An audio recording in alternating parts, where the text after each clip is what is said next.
আল্লাহ বর্তমান সরকারের সাথে আমাদের কোনো হিংসা নাই, বিদ্বেষ নাই, শত্রুতাই নাই, শুধুমাত্র কোরআনের কারণে।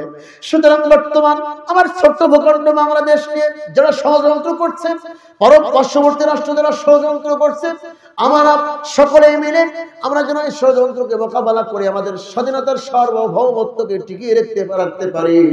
রব্বুল আলামিন আমাদের সকলকে তৌফিক তুমি দান করে দাও। আল্লাহ তাআলা খাস করে আল্লামা হাসান সাঈদীর নিজ বাড়িতে আমি গিয়েছি। রব্বুল আলামিন বাড়ির নিজ গ্রামের বাড়ির কোনো চিহ্ন নাই, ভাঙা একটি ঘর আছে। রব্বুল আলামিন আল্লাহ সেই কোরআনের পাকে আজকে আমাদের মসজিদে শহীদ কামালউদ্দিন জাফরি সাহেব তিনি একটি আলোচনায় বলেছেন, তিনি বলছেন আমি একদিন গিয়ে দেখি কামালউদ্দিন সাহেব বলছে, তিনি বলছেন তার জুতা সাঈদী সাহেব নিজের লুঙ্গি দিয়ে মুছে দিচ্ছে।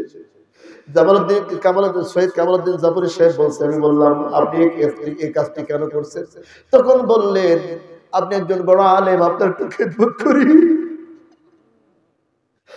আল্লাহ কত আত্মত্যাগী মানুষ ছিল, কত বড় ঈমানওয়ালা মানুষ ছিল। আল্লাহ ও আল্লাহ তিনি তো মরে নাই, তিনি যে শহীদ হয়েছে রব্বুল আলামিন তিনি জান্নাতের পাখি হয়ে গেছে। আল্লাহ তাআলা তার যত সৈনিক আছে, তার যত প্রেমিক আছে, ভক্তবৃন্দ আছে, সকলকে সবর করবার তৌফিক দাও, তার মতো ঈমান রক্ষা করার তৌফিক দাও। কোরআনের পাকের পরিবারের সকল সদস্যকে তুমি কোরআনের জন্য কবুল করো, হেফাজত করো, তাদেরকে সবর করো। আল্লাহ বর্তমান সরকারের সাথে আমাদের কোনো হিংসা নাই, বিদ্বেষ নাই, শত্রুতাই নাই, শুধুমাত্র কোরআনের কারণে।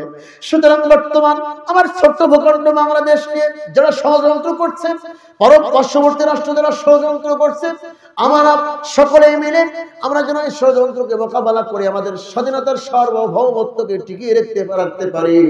রব্বুল আলামিন আমাদের সকলকে তৌফিক তুমি দান করে দাও। আল্লাহ তাআলা বর্তমান যে সরকার আছে তাদেরকে আলেমদের উপরে দয়াবান হতে পারে, মহব্বত ভালোবাসা দিয়ে তাদেরকে জেল থেকে মুক্তি করে দিতে পারে, তাদেরকে মামলাগুলো সম্পূর্ণ মুক্ত করে দিতে পারে। রব্বুল আলামিন তাদেরকে তৌফিক দাও, তাদের অন্তরের ভিতরে সেই মমতা দাও, ভালোবাসা দাও, আমরা যেন কোরআনের জন্য কাজ করতে পারি সেই সুযোগ তারা যেন দিতে পারে, তাদেরকে সেই তৌফিক তুমি দান করে দাও।